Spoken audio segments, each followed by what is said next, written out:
MLP Fanfic. Fallout. Equestria capítulo 2. El yermo ecuestre. ¿En qué mundo vives? Aquí en el mundo real, ¿la sangre fluye, pequeño pony? ¿La sangre fluye? Nada. Mis primeros segundos en el exterior fueron una eternidad de terror y de cascos aporreados. La historia había sido cierta. Todo lo que había afuera era una gran nada negra. Me rodeaba, sofocándome. Si hubiera podido respirar, habría gritado. Y entonces mis ojos empezaron a acostumbrarse a la oscuridad.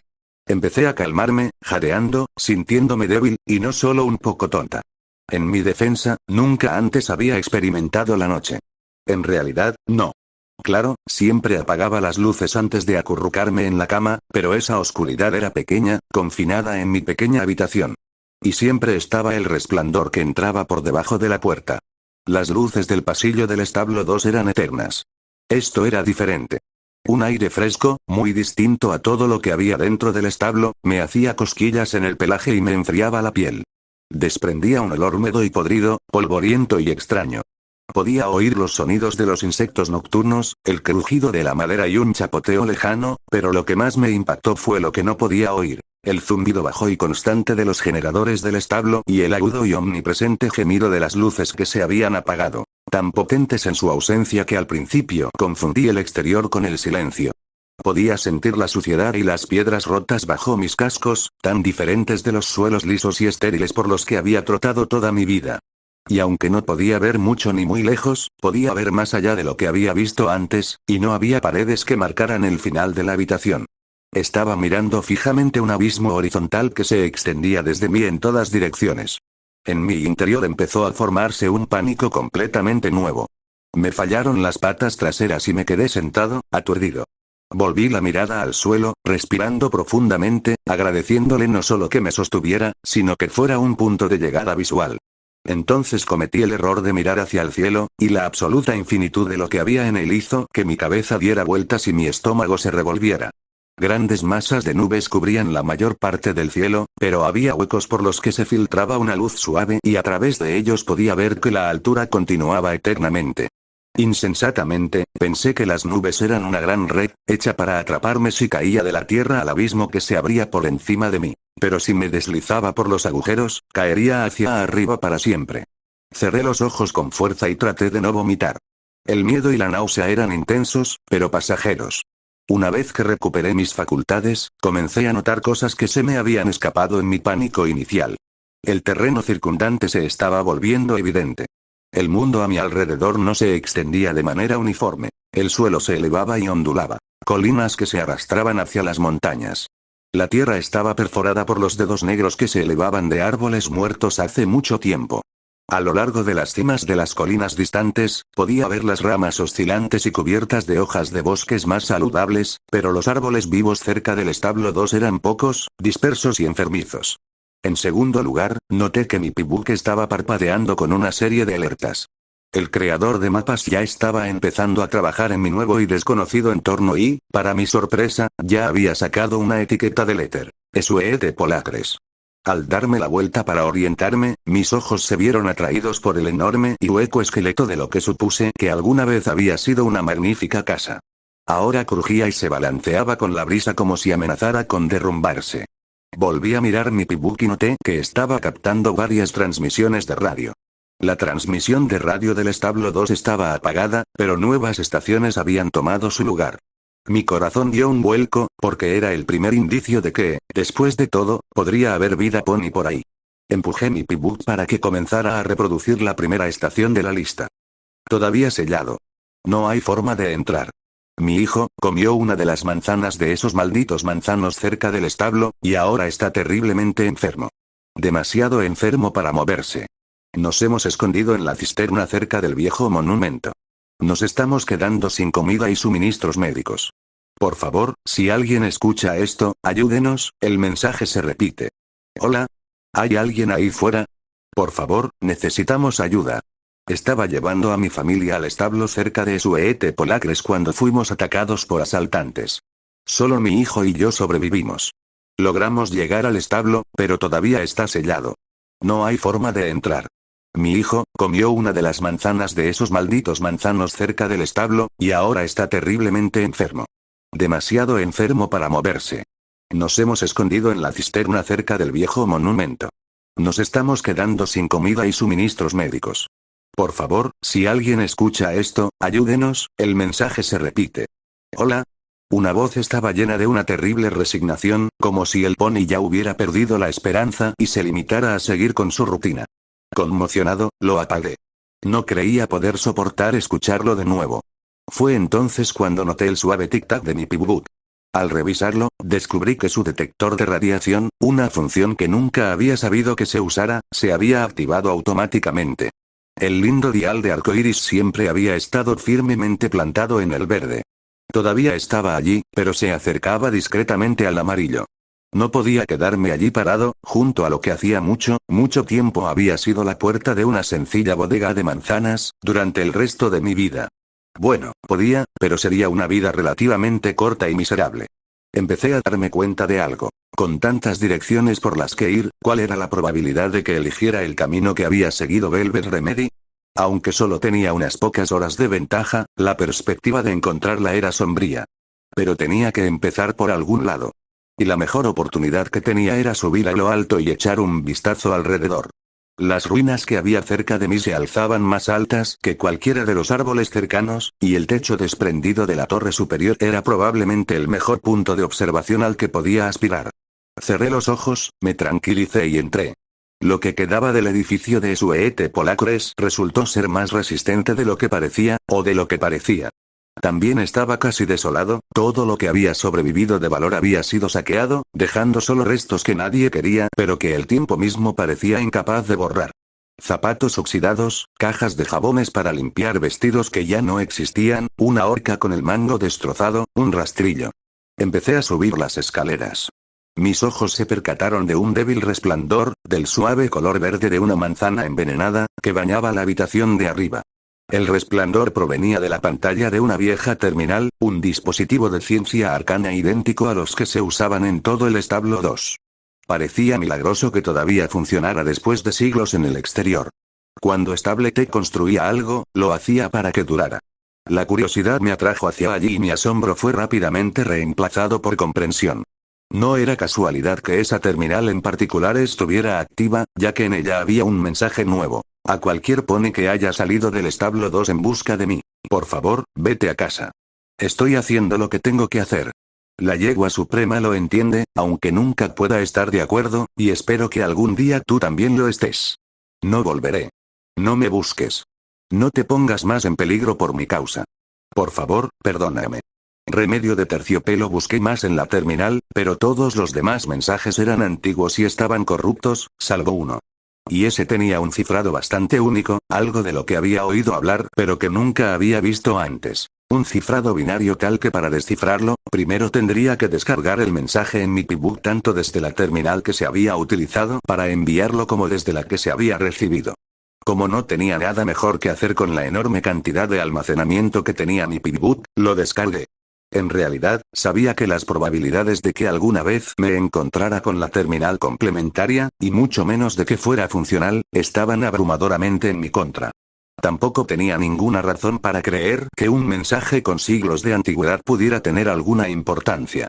Más importante aún, ahora tenía que enfrentarme a que afuera estaba mi nuevo hogar. Incluso si encontraba a Velvet Remedy, era poco probable que me acompañara de regreso. Debo admitir que había estado entreteniendo sutilmente una fantasía en la que la Overmare estaría tan encantada con el regreso de Velvet que nos acogería a ambos y nos incorporaría de nuevo a la manada. Tal vez incluso me organizaría una fiesta. Ahora, me vi obligado a admitir lo tonto que era esa visión. Pensar en esto hizo que mi cabeza se llenara de nubes negras. Pero cuando llegué a la cima de las ruinas y miré hacia el desierto, una luz brillante, aunque débil, parpadeó en esa oscuridad, justo cuando la luz de la fogata, a menos de media hora de trote de distancia, hizo un agujero naranja en la noche. Al acercarme al círculo de luz del fuego, supe que algo no iba bien. Algo en la forma en que el unicornio beige polvoriento yacía sobre su estera de paja, con las patas encogidas debajo de él. Algo de tensión en su lenguaje corporal. Pero no fue hasta que di un paso hacia la luz y lo miré bien, un cálido hola muriendo en mis labios, que vi que estaba amordazado y capté el destello de las llamas contra algunos eslabones expuestos de las cadenas que sujetaban sus pezuñas. Miren. Se portó muy bien, ¿no? Un pony terrestre grande emergió de las sombras de una roca cercana. Sus cascos resonaron metálicamente contra el suelo rocoso, calzados con crueles herraduras de pony con púas. Dos ponis más salieron de sus escondites en lados opuestos. Uno de ellos sostenía una pala cuya hoja había sido afilada letalmente, el otro era un unicornio cuyo cuerno brillante levitaba hacia mí un instrumento corto de madera y metal con dos cañones. Cada pony llevaba una barda hecha de cuero grueso. Al igual que la noche, nunca había visto un arma de fuego antes, salvo por las imágenes de los libros. Pero esos libros eran más que lo suficientemente explícitos para que yo reconociera la amenaza mortal. El unicornio atado en la colchoneta sacudió la cabeza con una mirada triste pero burlona y comenzó a intentar quitarse la mordaza con una pezuña delantera, sin esforzarse más por mantener las cadenas en secreto. Los tres ponis que me amenazaban solo le dedicaban miradas ocasionales. Bien podría haberse atado para nosotros, dijo el unicornio armado con una risita. Luego, dirigiéndose a mí, dijo, ¿no te importaría, verdad? Risas. Y otro unicornio más. Se venderá por un buen precio. ¿Obtener un precio por qué? ¿Y de quién? El que sostenía la pala lanza en la boca murmuró algo incomprensible. Luego, aparentemente decidiendo que el arma era suficiente disuasorio, escutió su arma y reiteró, por Dios, quiero decir, mírala. Creo que se ha bañado. De repente, y de forma extraña, me di cuenta de lo sucios que estaban los cuatro ponis y de lo mal que olían. Conseguí taparme la boca con un estornudo. ¿Qué está pasando? Pregunté. De las emociones que luchaban por la supremacía en mi cabeza, la confusión se había abierto camino hasta la victoria. El unicornio cautivo finalmente logró liberar la mordaza sucia. Son esclavistas, idiota.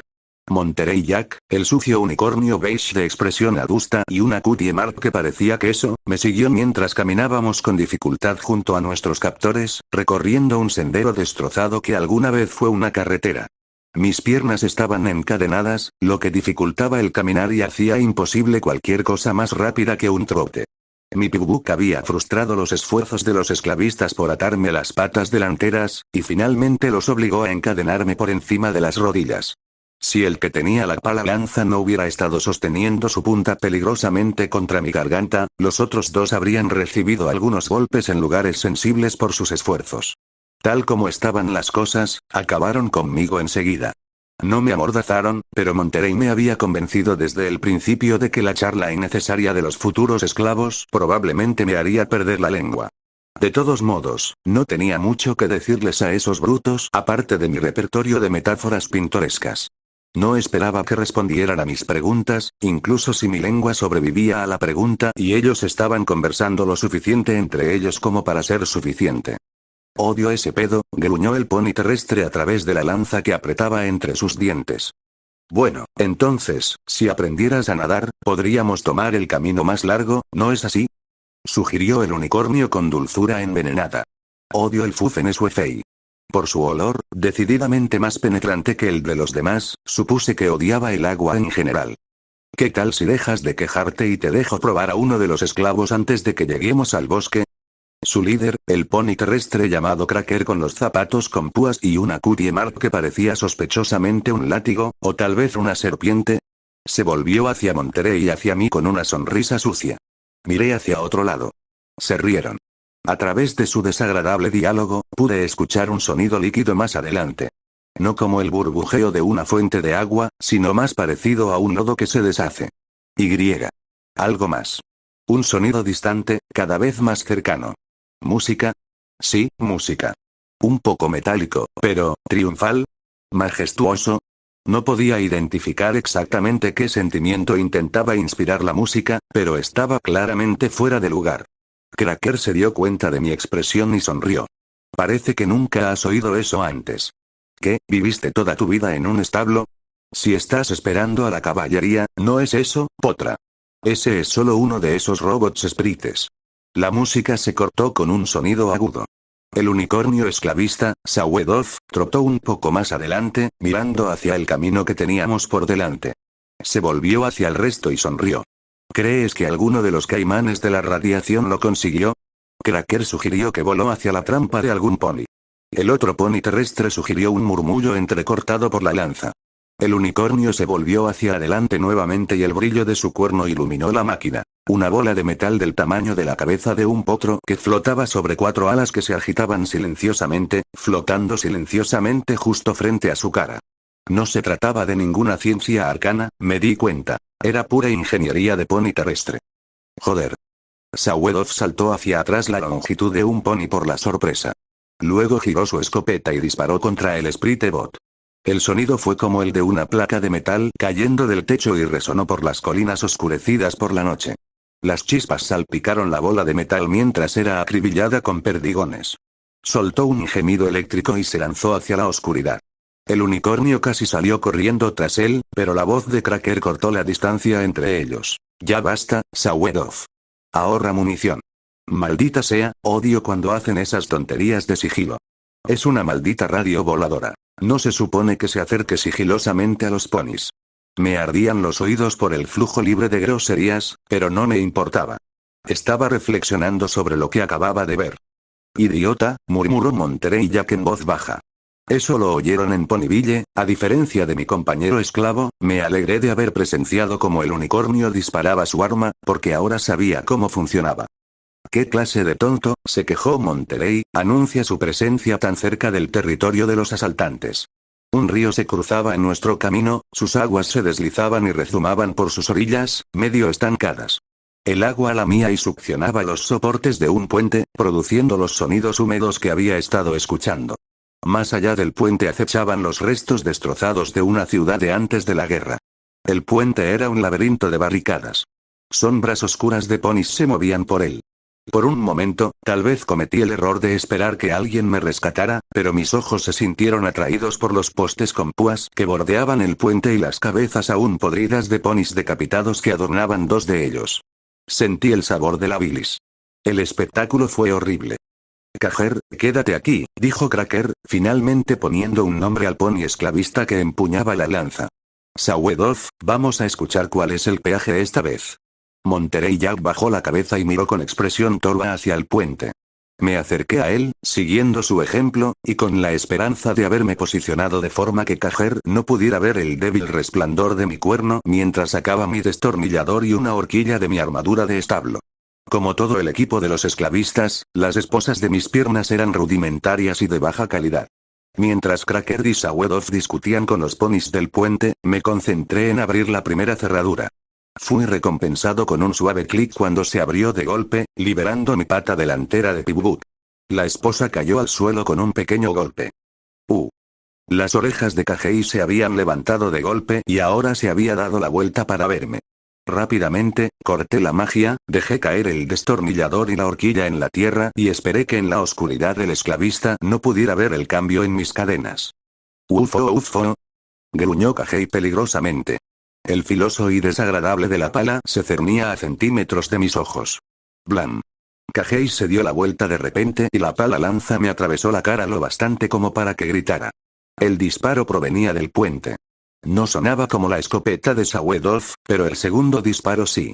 Cajei tardó un momento en darse cuenta de que cruzar el puente se había convertido en una aventura sangrienta. Nos miró con el ceño fruncido y su postura era amenazante. Empezó a decir algo.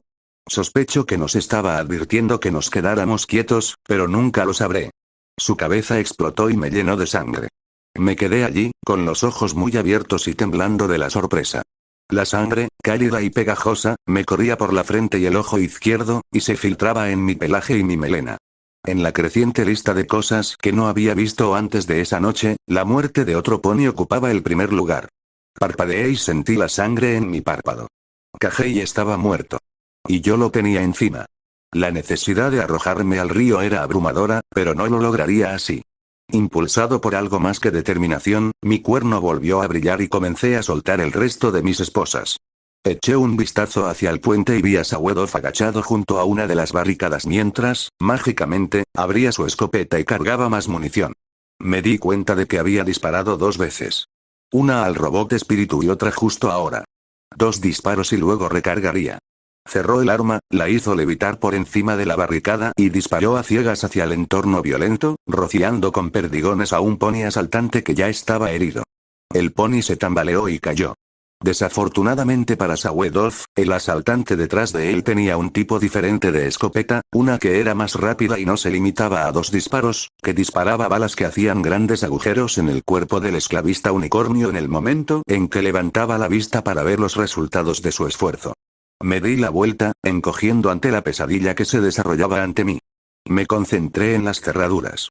Me había liberado y estaba empezando a liberar a Monterey cuando 2 ponis asaltantes trotaron desde el puente hacia nosotros, pasando por encima de los cadáveres mutilados por la batalla de Cracker, Sawedov y los asaltantes que habían derribado con ellos. Uno de los que se acercaba era el asaltante unicornio que empuñaba la devastadora escopeta de combate. El otro, un pony terrestre con un mazo entre los dientes. El unicornio se estaba riendo. No con la risa malvada de Cracker, sino con una risa enloquecida que me provocó escalofríos en la nuca. Parece que conseguimos algunos premios. El pony terrestre se rió entre dientes detrás del mazo mientras el unicornio nos observaba con una mirada evaluativa. De alguna manera, los dos estaban incluso más sucios que los esclavistas. El unicornio tenía cicatrices irregulares en la cara y los flancos, una de ellas atravesando su cupie mark, y varias sangraban recientemente. El pony terrestre no tenía pelo y tenía quemaduras dolorosas en gran parte de su costado izquierdo.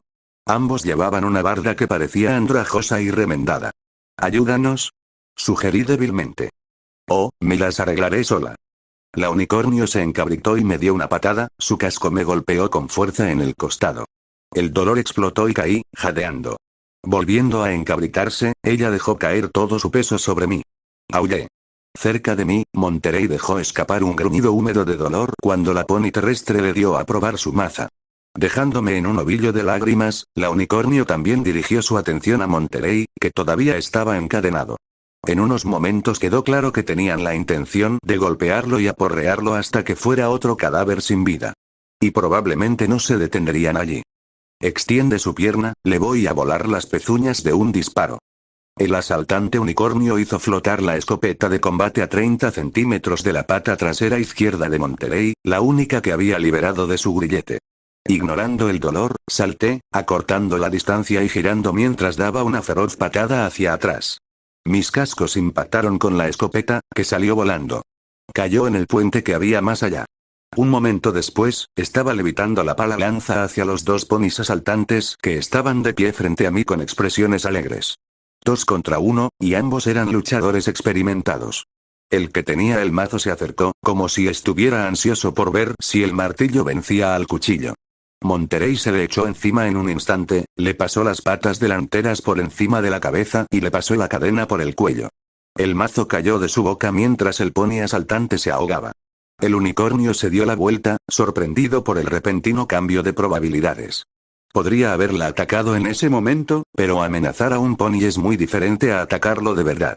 No estaba seguro de tener la fuerza para atacar a otro pony, para sacarle sangre, para mutilarlo o, posiblemente, para matarlo. El unicornio levantó el mazo caído y se giró para encararme con él, con una mirada asesina en sus ojos. Y de repente, me resultó fácil empujar la pala lanza hacia adelante. Ya no me costaba cumplir una amenaza. Esto era supervivencia. La autoconservación es instintiva. Despeja las dudas morales. Y aunque no tenía las habilidades de lucha de mi oponente, sí tenía una ventaja propia. Con la ayuda del hechizo de apuntado de mi pibut, lancé la lanza a través de sus rodillas, dejándola inválida. Un segundo corte, esta vez en su rostro, la liberó de su arma. El tercero sería un golpe mortal, excepto que no estaba listo para hacer eso. Todavía no. En lugar de eso, hice girar la lanza y la golpeé en la cabeza con el mango, con la fuerza suficiente para astillar la madera. La asaltante unicornio cayó a mis pies, inconsciente. Miré hacia arriba. Monterey estaba de pie, agitando el pecho, sobre el cuerpo de la pony terrestre que corría el riesgo de morir ahogada. Me miraba en silencio. Finalmente, levantó una pata delantera, pero la cadena se tensó antes de que la hubiera levantado a más de unos centímetros del suelo. Oh. Dejé caer la pala lanza, encendí la luz de mi pibuk y busqué el destornillador. Había perdido la horquilla. No había posibilidad de encontrarla en la tierra por la noche. Pero tenía más. Una vez que ambos estuvimos libres, Monterey cojeó lentamente hacia el puente. Un momento después, regresó, su cuerno brillando con un suave color beige. La escopeta de Sawedov lo siguió. Antes de que pudiera reaccionar, apuntó a la cabeza del asaltante unicornio inconsciente y disparó. Su sangre empezó a filtrarse por el suelo hacia mis cascos. Observé en silencio atónito cómo se daba vuelta y comenzaba a pinchar los cuerpos, arrancándoles objetos. Finalmente encontré mi voz. ¿Qué estás haciendo? Me miró como si yo fuera estúpida. Estoy comprobando si tienen algo de valor encima. Con suerte, comida. Asentí y lo vi moverse hacia los cuerpos que había en ese extremo del puente. Saquear los cuerpos de los muertos me parecía mal, pero una parte fría y racional de mí murmuraba que era un escrúpulo que tendría que superar para sobrevivir. Y me imagino lo avergonzada que estaría si me muriera de hambre aquí afuera porque había sido demasiado tímida para revisar la bolsa de un pony muerto en busca de una bolsa de avena o una lata de puré de manzana viejo. Seguí avanzando un poco más por el puente. Miré el cuerpo de un pony asaltante muerto, con la cara ensangrentada y arrancada por las herraduras de Cracker. Empecé a revisar los bolsillos de su barda, pero mi estómago se rebeló y me arrojé a la barandilla, arrojando mi almuerzo al río pestilente que había debajo. Un gran claro entre las nubes trajo una luz suave y plateada a todo, y pude ver mi reflejo en el agua, todavía cubierto con la sangre seca de Kagei. Entonces vi la escopeta de Sawedolf flotando en el aire detrás de mi cabeza. También me llevaré lo que tienes, me informó Monterey Jack con tono aburrido. ¿Qué? Me volví lentamente y lo vi de pie en el puente, bañado por la luz de la luna, con su cuerno brillando con una suave luz beige. La escopeta flotaba entre él y me apuntaba. Pero acabo de salvarte. Sí. Y por eso no voy a matarte. Entrecerró los ojos. A menos, por supuesto, que hagas algo estúpido ahora mismo. Pero acabo de salvarte. ¿No eres el mejor de tu clase? Dijo con desdén. Deberíamos trabajar juntos. Viajamos juntos. Monterey resopló. ¿Y dividir nuestras limitadas provisiones? Me voy a dormir con un ojo abierto cada noche, con la esperanza de atraparte cuando intentes apuñalarme por la espalda. No, gracias. Mi incredulidad moral se detuvo antes de llegar a la negación. De repente, me sentí muy cansado. Asentí, bajé la cabeza y dejé que mis dos cantimploras se deslizaran. Luego retrocedí para que pudiera acercarse a ellas. Giré la cabeza para comenzar a abrir las alforjas. Lo vi en el puente justo más allá de mi cola. Al volver a Monterey, mi propio cuerno brillaba y la escopeta de combate voló por los aires. Durante un largo momento, nos quedamos allí, dos ponis unicornio en un puente, rodeados de cuerpos, con las escopetas flotando entre nosotros, apuntándonos el uno al otro. La luz de la luna brillaba sobre nosotros desde el claro entre las nubes. Monterey ya rompió el silencio. No vas a usar eso. Debí perdonarle la vida a ese asaltante. Si no pudiste matar a un pony como ese, no tienes el valor para matarme a mí. Entrecerré los ojos. Aprendo rápido. Resopló, pero no se movió. ¿Sabes siquiera cómo usar esa cosa? Forcé una sonrisa en mi rostro. ¿Sabes que solo te queda un tiro? Y a juzgar por el Sprite Bot, esa pistola está en tan mal estado que sobreviviré a que me disparen con ella. ¿Sobrevivirás a que me disparen con esto tantas veces como pueda mover el gatillo mientras intentas recargar? Monterey ya dio un paso atrás. Y con ese titubeo, mi sonrisa ya no fue forzada. Y me llevaré de vuelta mis cantimploras. Ponyville. Me pregunté cómo mi pibuk sabía los nombres de los lugares antes que yo. Incluso le puso nombre a los restos de un edificio en el que me había colado. Ponyville era territorio de los saqueadores. Solo esperaba que este lugar, esta tienda de carruseles, no estuviera plagado de ellos. Monterey Jack y yo apenas nos habíamos separado cuando la barandilla del puente explotó junto a mí. Un francotirador. El mismo pony, supuse, que había convertido la cabeza de Kagei en puré de manzana. Fui hacia el pueblo, manteniéndome en lo que había para protegerme. Pocos de los edificios estaban lo suficientemente intactos como para esconderme. Este era el más cercano. Por suerte, estaba solo. Esperé durante casi una hora, acurrucado en la sombra cerca de la puerta, pero el pony francotirador no parecía tener muchas ganas de seguirme. No, él o ella podía esperar hasta que saliera. La fatiga me invadió. Me había quedado despierto toda la noche anterior y los acontecimientos de esa noche habían sido una tensión para el cuerpo y el espíritu. Mis músculos estaban débiles y doloridos. Me dolía el cuerpo por las patadas que había recibido. Me sentía emocionalmente agotado. Necesitaba dormir. Dormir allí probablemente era una idea horrible. Si llegaba a despertar, podría ser en los cascos de esclavistas, asaltantes o posiblemente algo peor. Pero volver afuera, encontrar un lugar mejor, simplemente no estaba sobre la mesa. No estaba en condiciones de poner a prueba mi ingenio contra el pony francotirador otra vez. El estado de Carousel Boutique era bastante similar al del edificio de Sweet Polacres, solo que los saqueos eran más destructivos. Las paredes estaban pintadas con crudas imágenes de violencia y palabras malsonantes aún más crudas. En un rincón había un montón de telas rotas que se pudrían y olían mal, como si los ponis hubieran orinado sobre ellas repetidamente. Había 2 camas, una de las cuales estaba muy manchada de sangre, y probablemente de cosas más repugnantes. La otra era más pequeña, la cama de un potro, nada más que un colchón sobre un marco aplastado. En mi estado, pensé que serviría de maravilla. La boutique del carrusel ofrecía 2 tesoros más, un cofre cerrado y otra terminal, idéntica a la de Sweet Polacres. Esta también seguía funcionando, para mi sorpresa. Estaba cerrada. Saqué mi herramienta de acceso y me puse a trabajar. Estas terminales fueron creadas por algunos de los mismos ponis que luego fabricaron los pigbooks, y las encriptaciones y los bloqueos eran lo suficientemente similares como para que mis herramientas me permitieran superar parcialmente la seguridad. Lo que quedaba era un rompecabezas, encontrar la contraseña dentro de hilos de código que mi herramienta de acceso dejaba al descubierto. En mi estado mental frito, probablemente fue un pequeño milagro que pudiera analizar el código y encontrar la contraseña. O tal vez no. La contraseña era manzana. Me reí a carcajadas y me di cuenta de que, al oír el volumen de mi propia voz en el silencio de la decrépita boutique, me di cuenta de que, más allá de toda posibilidad realista, ese era el ordenador al que se había enviado el mensaje. Con una injustificada sensación de logro, lo descargué y dejé que mi pibook hiciera el resto.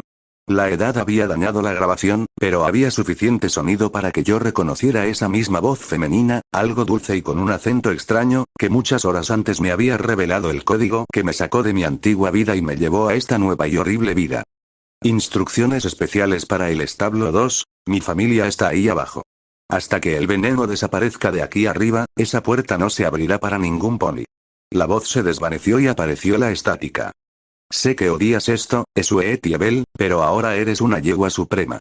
La yegua suprema del establo más importante de toda Equestria. Necesito que hagas esto por mí, para mantenerlas a salvo, mejores amigas para siempre, ¿recuerdas? El archivo de sonido murió con un gemido. Había tenido razón. Realmente no tenía ningún valor un mensaje de 2 siglos de antigüedad. Dejé el cofre por la mañana, me acurruqué y me fui a dormir. Nota al pie. Sube de nivel. Nueva ventaja. Sentido común. Aprendes rápido. Obtienes un 10% adicional cada vez que obtienes puntos de experiencia.